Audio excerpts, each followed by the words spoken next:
Breaking news చూస్తున్నాం. సంగారెడ్డి జిల్లా నారాయణఖేడ్లో BRS municipal chairman Rubina బేగంపై అవిశ్వాస తీర్మానానికి రంగం సిద్ధమైంది. కాంగ్రెస్ అధికారంలోకి రావడంతో ప్రస్తుతం హస్తం హవా నడుస్తోంది. దీంతో మున్సిపల్ పీఠంపై కన్నేసిన కాంగ్రెస్ నేతలు దాన్ని కైవసం చేసుకునే వ్యూహంలో ఉన్నారు. కాసేపట్లో ప్రత్యేక సమావేశం కానున్నారు కౌన్సిలర్లు. మొత్తం 15 వార్డుల్లో 10 మంది కాంగ్రెస్ కు చెందిన వారుండగా 5 మాత్రమే బీఆర్ఎస్ కు మద్దతు తెలపనున్నారు. ఎక్స్ అఫిషియో సభ్యులైన నారాయణఖేడ్ ఎమ్మెల్యే సంజీవరెడ్డి, ఎమ్మెల్సీ జీవన్ రెడ్డి ఓట్లతో అవిశ్వాసం నెగ్గుతామన్న ధీమాలో ఉన్నారు హస్తం నేతలు. అవిశ్వాస ఓటింగ్ నేపథ్యంలో మున్సిపల్ కార్యాలయం వద్ద పోలీసులు బందోబస్తును ఏర్పాటు చేశారు. మున్సిపల్ చైర్పర్సన్ పై రుబీనాపై ఇప్పటికే అవిశ్వాసాన్ని ప్రకటిస్తూ కౌన్సిలర్లు జిల్లాధికారులకు తీర్మాన పత్రిని అందజేశారు.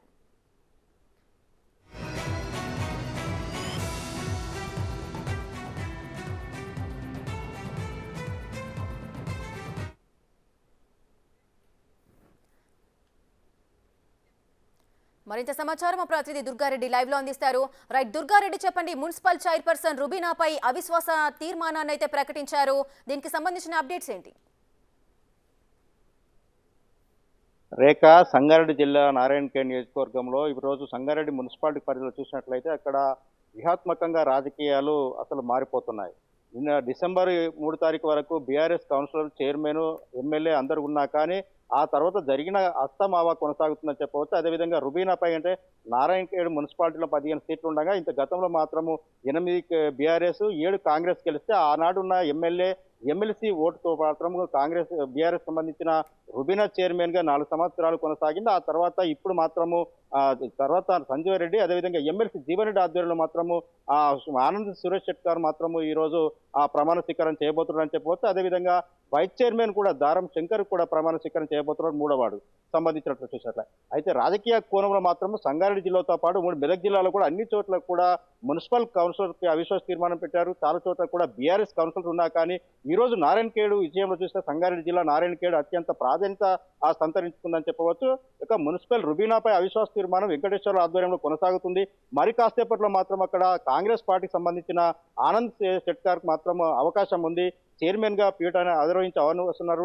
అదేవిధంగా వైస్ చైర్మన్ గా దారం శంకర్ కూడా ఈ కార్యక్రమానికి అటెండ్ అయ్యారు. దాంతో పాటు ఇక్కడ పోలీసు భద్రత కూడా కట్టుదిట్టంగా ఏర్పాటు చేశారు. అదేవిధంగా ఆర్డీఓ వెంకటేశ్వర ఆధ్వర్యంలో అవిశ్వాస తీర్మానం మాత్రం ప్రవేశపెట్టే 5-10 నిమిషాలు కొనసాగుతుందని చెప్పవచ్చు. రేఖ, ఇక ఏదేమైనా సరే కాంగ్రెస్ హవా హస్తం కొనసాగుతుందని చెప్పవచ్చు. జిల్లాకు సంబంధించిన మరి ఇక్కడ నారాయణఖేడే కాదు మిగతా చోట్లకు కూడా కాంగ్రెస్ మున్సిపల్ చైర్మన్స్ జెండా ఎగరవేయాలని చెప్పి కూడా కాంగ్రెస్ సంబంధించిన ఎమ్మెల్యేలు కావచ్చు, మంత్రులు, అదేవిధంగా వీరంతా కూడా ఒక నిర్ణయం తీసుకోవడం జరిగింది. దాంతో పాటు ఇక్కడ సమీకరణలు వేగంగా మారిపోతున్నాయి. నారాయణఖేడ్ రుబీనా 4 సంవత్సరాల నుంచి గతంలో అవిశ్వాస తీర్మానం ప్రకటించినా కానీ బీఆర్ఎస్ సంబంధించిన ఎమ్మెల్యే, ఆనాటి ఎమ్మెల్యే, అదేవిధంగా భూపాల్ రెడ్డి నేతృత్వంలో మాత్రం రుబీనా సేవకు సపోర్ట్ దొరికింది. కానీ ఈ రోజు మాత్రం రుబీనాకు 8 మంది కౌన్సిలర్స్ ఉన్నా కానీ అక్కడ ఎక్సాప్షన్ మెంబర్ తో పాటు ఆ రోజు నిగ్గుకొచ్చిన రుబీనా ఈ రోజు మాత్రం అక్కడ చైర్మన్ పీఠాన్ని దక్కించుకోలేకపోతున్నారని చెప్పవచ్చు. ఇక ఆనంద్ శెట్కర్ మాత్రం మరి కాసేపట్లో మాత్రము మున్సిపల్ చైర్మన్ గా ప్రమాణ స్వీకారానికి అవకాశం ఇచ్చే అవకాశం కనిపిస్తుంది. వైస్ చైర్మన్ మాత్రము దారం శంకర్ కు అవకాశం కొనసాగుతుందని చెప్పవచ్చు. రేఖ, రైట్ దుర్గారెడ్డి, అదేవిధంగా ఎక్స్ అఫిషియో సభ్యులైన నారాయణఖేడ్ ఎమ్మెల్యే సంజీవరెడ్డి, ఎమ్మెల్సీ జీవన్ రెడ్డి ఈ ఇద్దరి ఓట్లు అనేది ఇప్పుడు మాత్రం ఈ అవిశ్వాసానికి కీలకంగా మారబోతున్నాయి. ఈ ఇద్దరి యొక్క స్పందన ఏ విధంగా ఉంది? వారు మద్దతు తెలుపుతున్నారా? అయితే సంజీవ్ రెడ్డి, జీవన్ రెడ్డి పూర్తి మద్దతుతోటే మాత్రం ఈ యొక్క ఆనంద్ శెట్కర్ యొక్క ప్రమాణ స్వీకారం చేసే అవకాశాలు ఉన్నాయి. ఇక వీళ్ళు మాత్రం కాంగ్రెస్, బీఆర్ఎస్ నుంచి 2 కౌన్సిలర్స్ కూడా మాత్రం కాంగ్రెస్ సపోర్ట్ రావడం జరిగింది. దాంతోపాటు 7 నుంచి 9 మంది కౌన్సిలర్స్ అయ్యారు.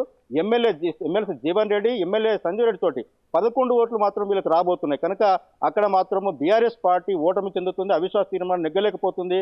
ఖచ్చితంగా సంజీవ్ రెడ్డి నేతృత్వంలో మాత్రం సంగారెడ్డి జిల్లా నారాయణఖేడ్ మున్సిపాలిటీ కైవసం చేసుకోబోతుంది హస్తమని చెప్పి మనకు సమాచారం అయితే అందుతుంది. అదేవిధంగా కూడా వీళ్ళంతా కూడా సపోర్ట్ గా 3 రోజుల నుంచి కూడా క్యాంపు రాజకీయాలకు తెరలేపిన ఆనాటి బీఆర్ఎస్ ప్రభుత్వము ఆ తర్వాత ఇప్పుడు జరుగుతున్న పరిణామాలు చూస్తే మాత్రం వేగంగా సమీకరణ చైర్మన్ మాత్రం నారాయణఖేడ్ రుబీనా కాకుండా అదేవిధంగా ఆనంద్ శెట్కర్ కు కాంగ్రెస్ పార్టీకి సంబంధించిన ఆ చైర్మన్ మాత్రం దక్కబోతుందని చెప్పవచ్చు. అదేవిధంగా వైస్ చైర్మన్ మాత్రం దారం శంకర్ కూడా ఈ 2 అంటే 7వ వార్డు నుంచి గెలిచిన కౌన్సిలర్స్ ఆనంద్ శెట్కర్, అదేవిధంగా 3వ వార్డు నుంచి చేసిన దారం శంకర్, వీరిద్దరు కూడా ఈ రోజు చైర్మన్, వైస్ చైర్మన్ గా మరి కాసేపట్లో ప్రమాణం చేయబోతున్నారు నారాయణఖేడ్ మున్సిపాలిటీలో అని చెప్పవచ్చు. రేఖ, అదేవిధంగా సంజీవ్ రెడ్డి ఎమ్మెల్యే, జీవన్ రెడ్డి ఎమ్మెల్సీ వీరిద్దరు సహకారంతో ఎన్నిక ఏకగ్రీవం కానుందని చెప్పవచ్చు. Rekha, right, thank you Durga Reddy, thanks for the live details.